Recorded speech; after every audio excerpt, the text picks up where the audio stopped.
Hi everyone, this is Dan, and this is Teenage Mutant Ninja Turtles: The Ultimate Collection Volume 3. And today we're going over Teenage Mutant Ninja Turtles issue number 21, which is the finale to the Return to New York saga, and probably marks basically the final.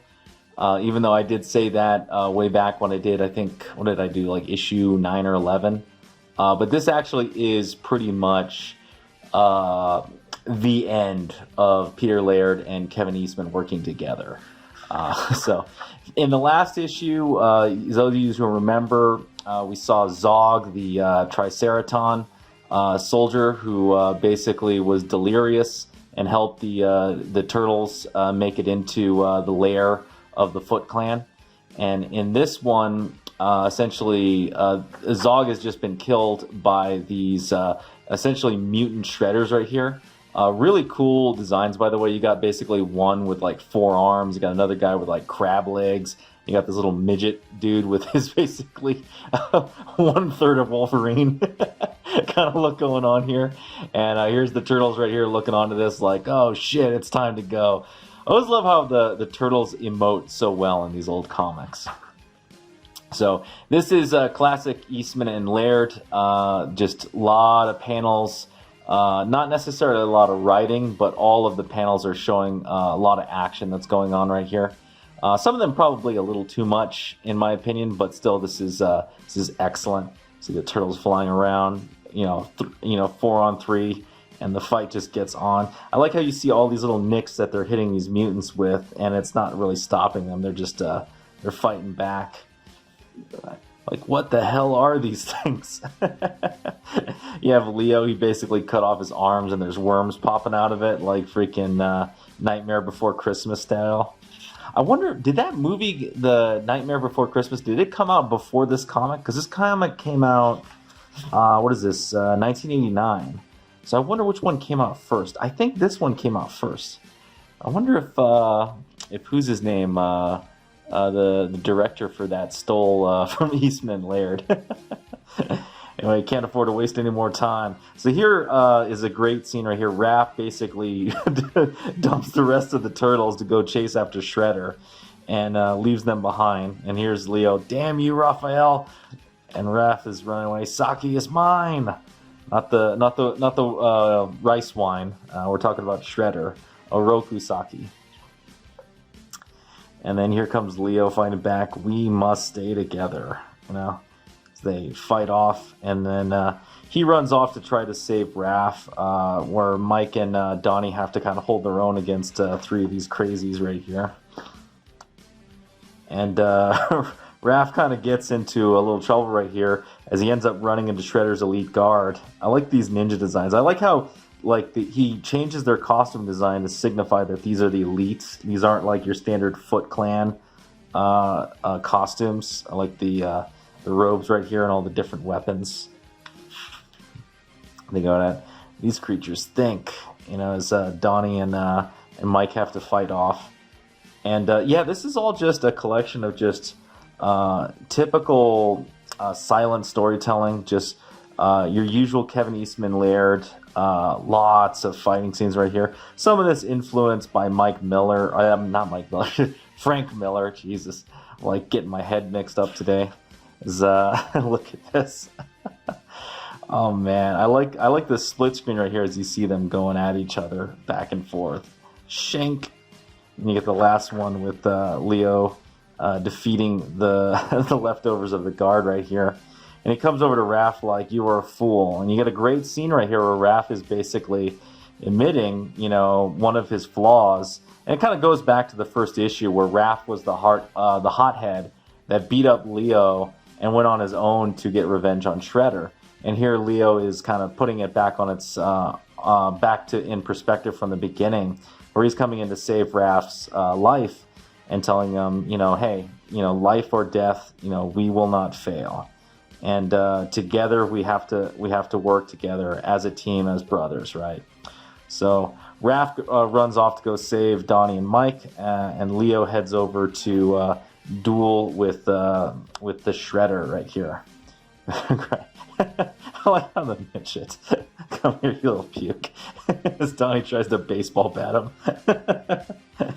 And they both end up sending him into into what looks like a vat right here. This is where there's kind of flaws when you do black and white.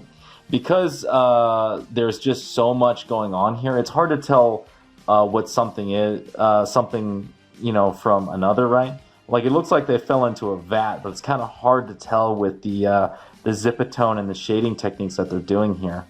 Here, like, I think some narration and caption boxes explaining things would have really helped out a lot. But I know that's not really Eastman and Laird style. Just a point of criticism looking back at this old comic. Here you got the turtles running up right here.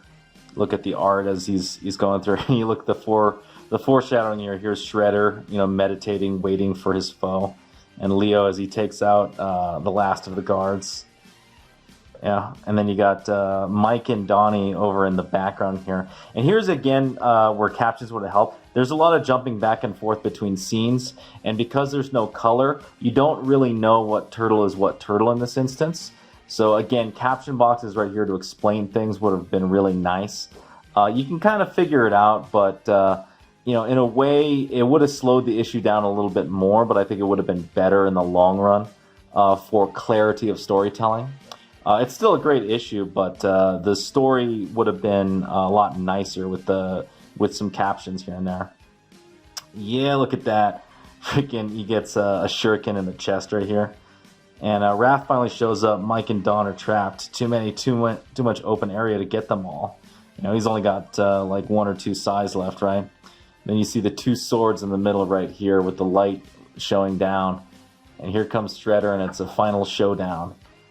I like how he comes out in like a different color than normal, right? You can see how they don't shade this compared to like his previous appearances, right? And then he kind of explains how he survived, and that the Foot Clan is more than just a ninja clan, and that there's both a arcane aspect to the ninja clan and a scientific aspect, and they brought him back with the power of both. I've waited, but now the waiting is over. He rips off all of his costume right here and shows that he's really changed a lot. And some of it looks like to me like burn marks when I look at this. It's not really explained very well. And again, this is where this would have been a little bit better in color, or without color would have been better with the captions, kind of showcasing this, because the art's not really enough here to explain what's going on. Last one, Don, make it count. Back at the rest of the turtles, they get a little help from Raph right here with this freaking Kirby-esque freaking machine he just finds here. Looks like a freaking Zamboni with arms. And then we go back here, and Leo just gets into the duel, the freaking epic duel to the death with Shredder right here. Which goes on and on and on. This is like super manga at this point. As they're freaking fighting each other for 3 pages. You get these guys jumping over. Time to even the odds. I like how he finds a rocket launcher in the middle of this. And he ends up freaking hitting one of these tanks, which causes an explosion. Yeah, the rest of the turtles. I like this panel the most, as he like accidentally hits this freaking tank and caused an explosion. The 3 of them were like, "What the hell, man?" And Leo and Oroku, Shredder, end up on the roof fighting it out now with 1 sword. More classic samurai showdown. And the roof freaking explodes. The 2 of them go one last time at each other, raising hell. This building, it's gonna explode. And then you see Mike, Don, and Leo running away. While they're running away, you get one last double-page spread of Leo and Shredder basically doing the classic samurai clash right here. If any of you guys have watched enough Japanese media, whether it be their movies, their anime, their manga, this is like a common trope in Japanese media, where you have the 2 swordsmen running at each other, and they just, boom, do one final slash, and they just end up passing each other and stopping right there as they wait for one person to finally fall down, because one of them lost. It's almost like a joust It's that very Japanese. You get another double page spread right here. Explosions right here. See, I think they kind of like, even though there's not a lot of writing going on here, the visual storytelling is really nice, and it's kind of like, I think it's like Peter Laird and Kevin Eastman's way of making up for the writing, as every single one of these is packed with so much art that's telling so much of a story, you don't even realize it. So you finally go back down in the sewers, and there's the three turtles right here, and then here's Leo with a body bag. Leo, you know, the Shredder is dead. It's finished. Our destiny is complete. Honor is restored. We have one final task. And then they burn him on a boat in the middle of the Hudson Bay. And you see here the Shredder's helmet on a sword right here. All over. The Turtles win, and New York has been returned to their rightful owners. Cowabunga, dude! For those of you who have this edition, by the way, even though it's a piece of shit and falling apart, but you can get the notes in the back, which are pretty nice, and you can learn a lot more about this issue. I didn't really necessarily go over it. I'm doing like a fresh reaction, right? So just looking at the issue as it is and not necessarily the commentary that comes afterwards. Anyhow, let me get to the art real quick here. So as I said, I'm running out of colors. I still have grays and purples left. So this right here is me brush stroking the living hell out of this piece of art. It's actually, considering how bad I am with brush pens, it's actually not bad.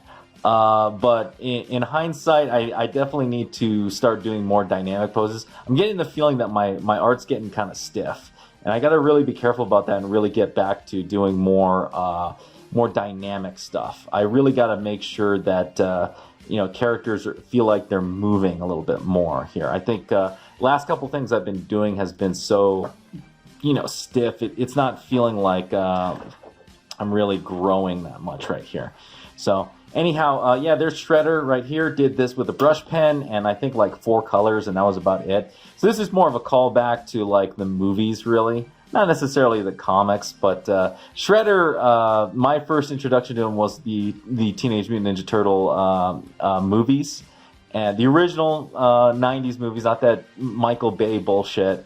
Yeah, no, this is how I remember him. He's got the purple, more of the dark and the shiny metal everywhere. And then I kind of gave him the red eyes to make him look more menacing. But that's just me. Anyhow, that's the video. Let me know what you guys think. If you like this video, please hit the thumbs up. Subscribe if you haven't subscribed. Hit the bell for notification. If you got any comments on Teenage Mutant Ninja Turtles number 21, the finale to the return to New York, or my art, leave it down below. And I will see you next time.